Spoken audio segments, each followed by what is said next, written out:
this is your briefing for the for your I think probably half the room are going to be in the grand jury by the look of it. So there's a 50% chance you'll need to know what I'm just about to tell you. Grand juries, what next?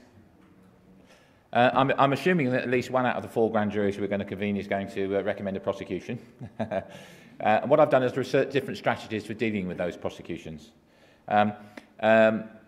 Michael Doherty this morning taught me all I know about private prosecutions. I've got a couple running about firearms matters. The other side don't like them. And when I say the other side, the police forces don't like them. First, they try and fob you off.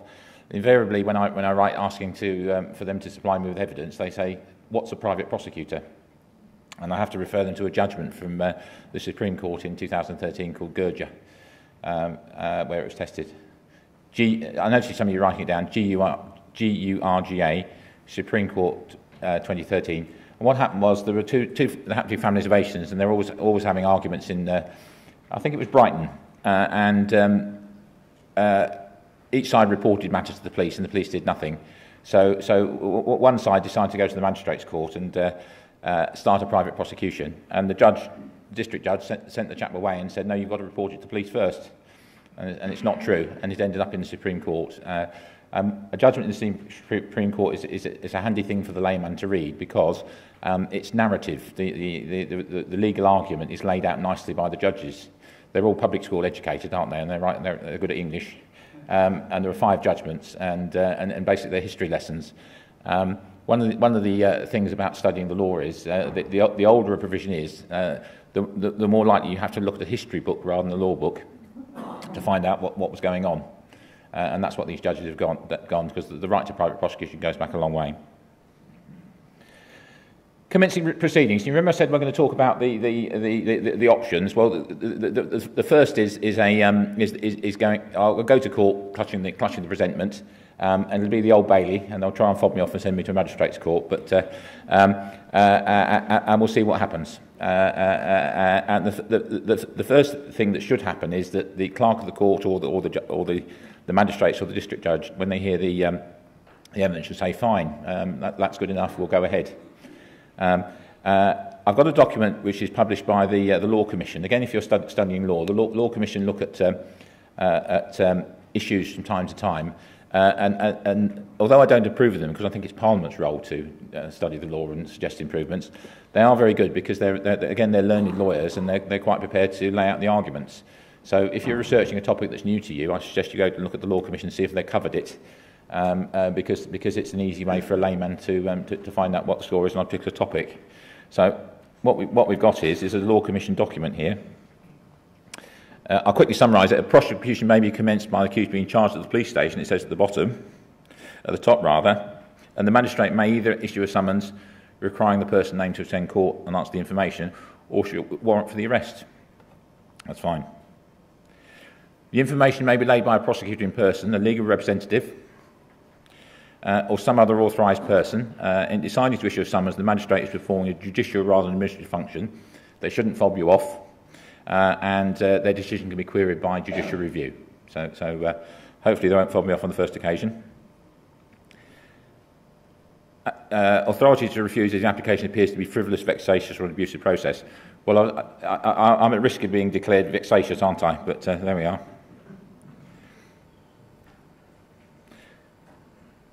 The proceedings may commence by way of a charge at the police station, which is what I used to do for a living.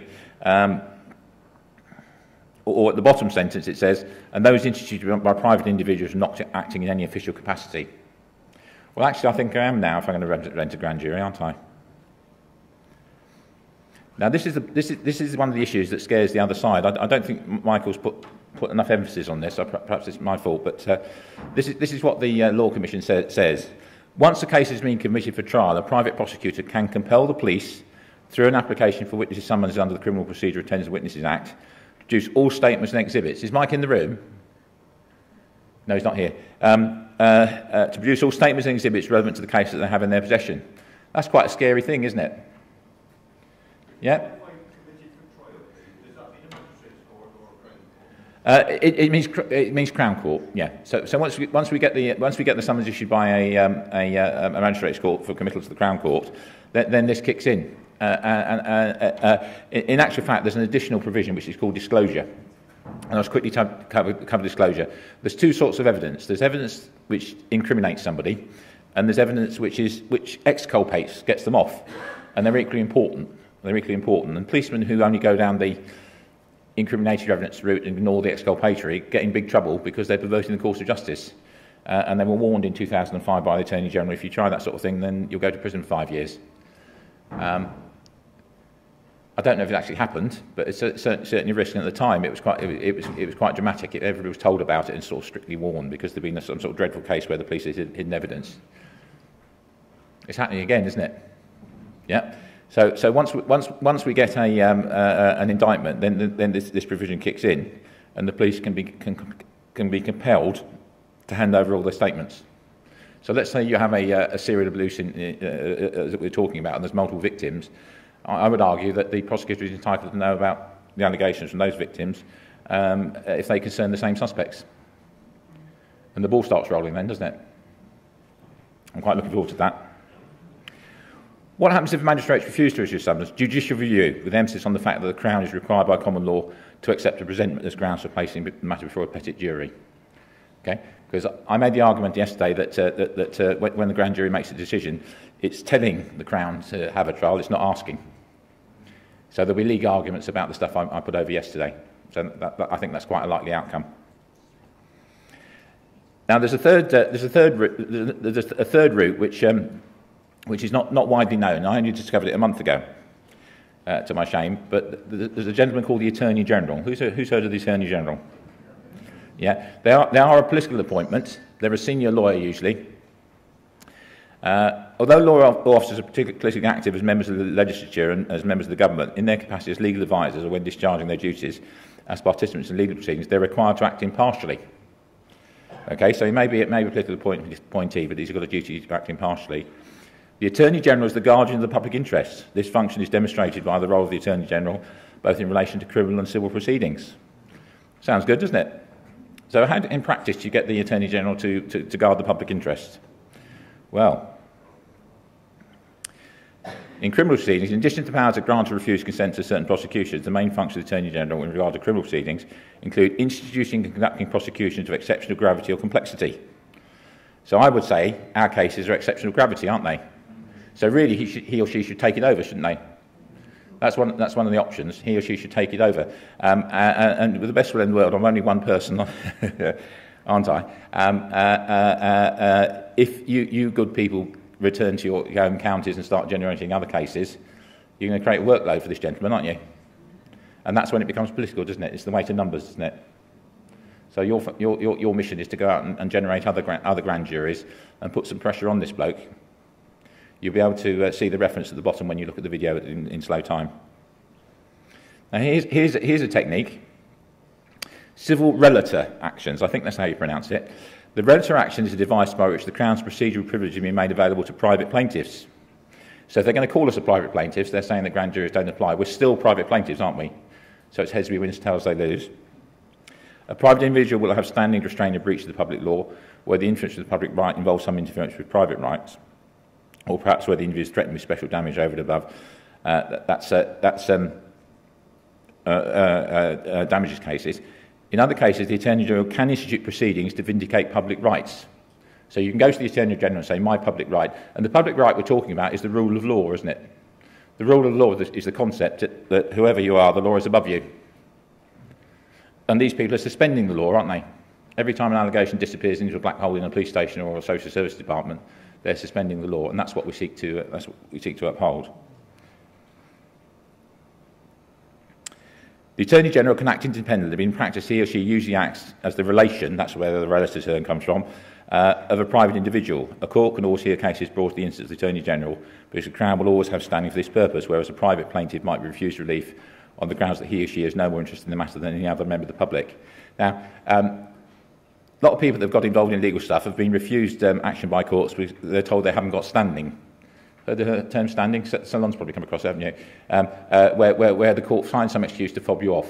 Well, this answers it. Yeah? If it's a public right, well, you will have standing, and I've got the Attorney General standing behind me. A relator action may be brought against public authority that's acting or threatening to act ultra vires. Equally, it may be brought against a private individual or anybody committing a public nuisance or otherwise violating public law. Public nuisance is a common law crime of failing to comply with a common law or statutory obligation. So, for example, if your social services department is not looking after children, you're not complying with your obligation, are you? So that's one of the things we're talking about. So in order to research this, I write to the Attorney General's office, 19th of February, and by return of email, I got a document.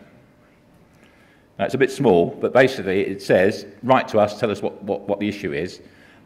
It did say that you have to get an opinion of a barrister, you have to get certified that the barrister you've got a viable case. And I've challenged that because that puts a legal obstruction in the way of access to justice, doesn't it? In actual fact, there's a precedent in that. It's called the Whitton case. It's about 15 years ago. And a man had no money but wanted to sue somebody. There was a fee for the suing before he could go to court. So it ended up in the House of Lords, and the House of Lords said the fee system has also got to have exemptions for people who've got no money. So that's probably the route we're going to go down. I'll show the second slide and the third slide. Salon's photographing it. Yeah, there we go. And that's the route we're going to go down. And the third one is compensation. Compensation. Let's imagine children in the care of social services. Payments in case of maladministration. Where a relevant authority can consider that action taken by on behalf of an authority in the exercise of their functions amounts to or make to maladministration, and the person has been or may have been adversely affected by that action, the authority may, if it thinks appropriate, make a payment to or provide some other benefit. Now, you're all thinking may, aren't you? May means must in the interpretation of statute when it's necessary to effectuate a right. So if they've all treated you, they must. So that's quite a handy thing, and I suspect that's what they're scared of. The fallout from Rochdale and that sort of thing is going to cost them big bucks. So what I'll do is I'll circulate more information about that and we see if we can encourage people to make claims. Kaz being the number one starter, I would think. Yes, yeah, there we are. Just need to know what maladministration is, and the common law of England, all misconduct in high places, all oppressive and over-member acts on the part of those dressed with a little brief authority. I used to have a brief authority as a policeman, didn't I? It's all gone now. And that's the way to look at them. That puts them in perspective, doesn't it? Petty officials with a little authority for a short time. Corruption, fraud, accepting bribes, extortion by public government, and so on. So that's what we're going for. Okay? So any questions? Right, what's going to happen next is we're going to have a break, as I understand it. Is that right? You'll be divided into grand juries, selected at random from the corners of the room. We've nominated ushers are going to do that for you. So when you return, could you come to your table, and the ushers will direct you from there. Okay, and as I say, it looks like probably 50% of the room will be in the jury. That's the best we can do. We've got 4 different cases for you to consider. Okay, any questions? Gentleman there. Is there anything that requires you from sitting on a break? Well, you've got to be a British subject, and we've debated and discussed the issue of whether you have to be a householder. And since we're not going down the treason route, we're going down the misconduct route, we think that you've just got to be a solid citizen. Is it recent? I shouldn't say that. Tactless. It's between you and your conscience. Between you and your conscience. It's between you and your conscience. Juries members of juries can be excluded, but the test is: are you now an honest citizen? I would say it's between you and your conscience. We don't want to give the other side the opportunity to discuss, but there will be secrecy in the jury. So it's between you and your conscience.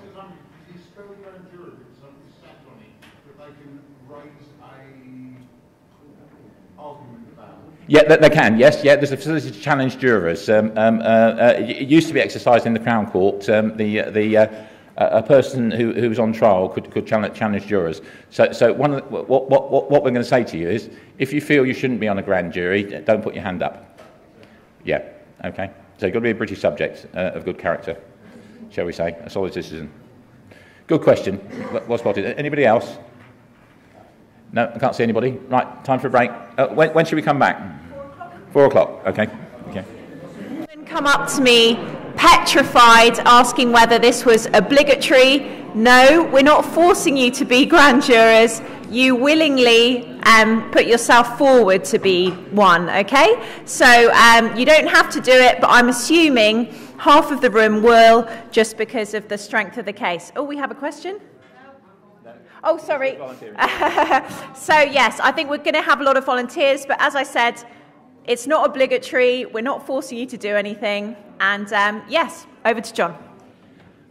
I think it's a tradition to say, oh yay, town crier style. Can I have your attention, please? Serious business. Hasn't been done for 70, 80 odd years. Think of all our ancestors looking down saying, sort it out. Okay. The ushers are going to move to the corners of the room. Okay, if you do that, choose a corner of the room each. If you feel qualified to be in a grand jury, British subjects of good character, and it doesn't mean you have, even if you have got convictions, it doesn't mean you have bad character. Once the ushers are in the corner of the room, could you put your hand up if you wish to stand? Okay. Yeah. Question. No, you can affirm. You can affirm. Yeah. Okay. Right. Okay. Ushers, could you select a jury between 12 and 23, please? From the whole body of the room. Don't just do the corners. Take some from the middle. Sorry? I expect 5 o'clock. Yeah, less than an hour. Yeah, I think so. Yeah, it's a straightforward one. Yeah. Gentleman's just asked me how long that we expect this to continue. I would think not later than 5 o'clock. Right, could I ask the persons who haven't volunteered their services to move to the centre of the room? You have to change seats to leave a table for each jury in the corners. So that if you're not on the jury, could you move to the centre of the room, please? Is anyone short of volunteers? The far right-hand side seems to be a bit thin. Yeah, if you wouldn't mind moving in, because those two tables can be a jury, can't they? Right, ushers, signal when you're ready, please. Good suggestion from the team on the right. Just move the chairs, not the tables. So if you put the chairs in the circle, that's probably the answer, isn't it? Yeah, two more jurors. Any more bids for it to be a juror? Okay, we're 3 short. We're 5 short. We need 5 more volunteers, please. Unless we reallocate, this one seems oversubscribed.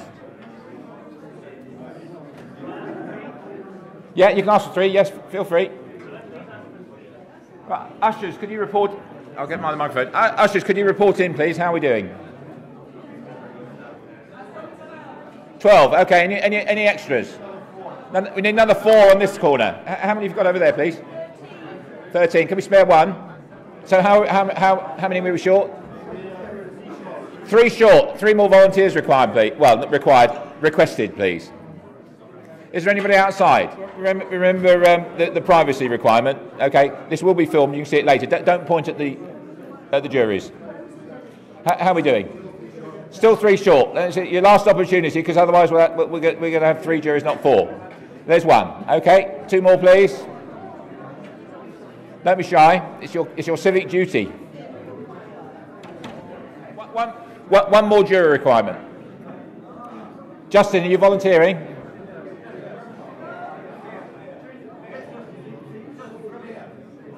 Okay.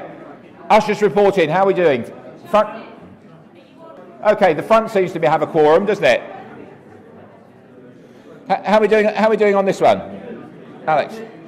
Are we up to strength? Okay.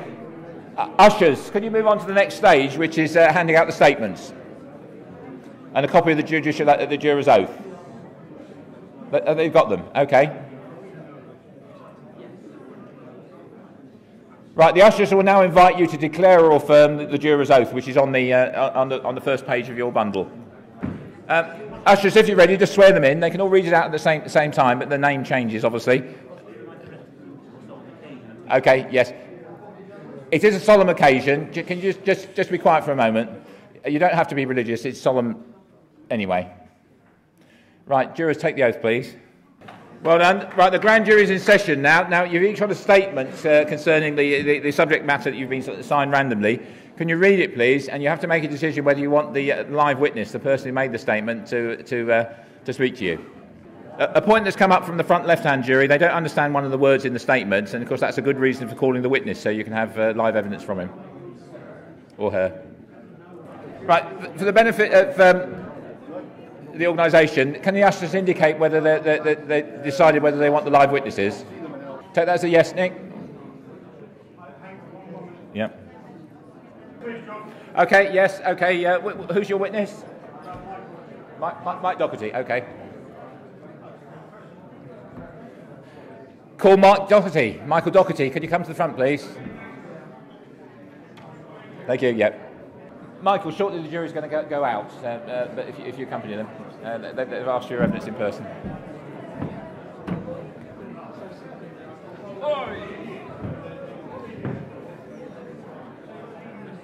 How are we doing? Call Edward Beck, please. Edward, can you come forward? Jury's at the back. Can you indicate whether you want your live witness? Okay. Can you listen in, please, particularly people who are unallocated? We need one more juror. One more juror's got an issue and has had to leave. Can we have one more juror, please? Or have we got... We're asking for a volunteer. One more juror volunteer, please. Kaz, can we call Kaz? Can you come to the front, please? Right, I understand that the jurors have finished their deliberations. Is that correct? Can I have a confirmation from the front right? Perhaps not.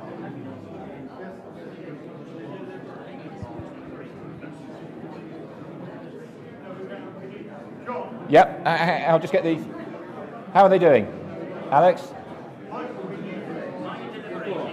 Okay.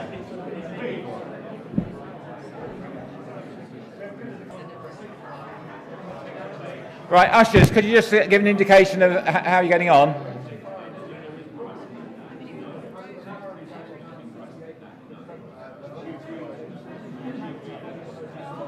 Somebody's calling, yes? A question? You're ready for the questions? Okay. Right, let's make a decision. Can you take your jury out and go to the left-hand side of the room outside, please? Yep. Ushers, I'm going to leave it to your responsibility now. When you're content that you're ready to hear live evidence, can you go outside to the other room so that we can leave the audience in the middle for the next stage of their presentation? So, ushers, can you consider taking your juries out now, please? Doom Watch is going to start promptly at 8 p.m. It's going to be a cracker. The theme is going to be the grand jury. So we want the questions related to the grand jury. And John, Alex and I have a question. Will the jurors be able to discuss the case on Doom Watch? No. Okay. No. The short answer is no. We're taking this seriously, so no. One exception, I say unfortunately, Guy's jury were unable to achieve a majority, and that can be discussed because it's not a judgment. Alex Thompson was the foreman in that case, and he's going to give an account, I think, of what happened. I think that Guy is taking it like a man. And it proves the concept, doesn't it? We appear to be fair. Well, I'm glad to say that the other three presentments were accepted. Edward, thank you. Edward Beck's issue on whether the possession of firearms is a right or a privilege was the first one by 12-0. Michael Doherty's 13-0. There's a case to answer against a senior official somewhere in the food chain that blocks his case. She will have to justify her actions. Can't say too much about that. And then I'm glad to say, Kaz, where are you, Kaz? Is Kaz still here? Kaz has gone out. Kaz was able to put her case over, despite the difficulties that she's had through life. And I'm glad to say a jury of appears by 12 votes to 0 decided there's a case to answer against a detective constable that didn't allow her to present her case by saying that you've got to be alone in a room with me. So I'm glad to say that we've got that one.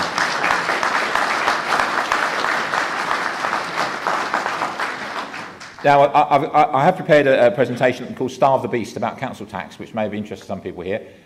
Due to the time constraints, what I'm going to do is ask the cameraman to film it at some point during this evening, and as soon as possible, I'll go on the BCG website with the slides.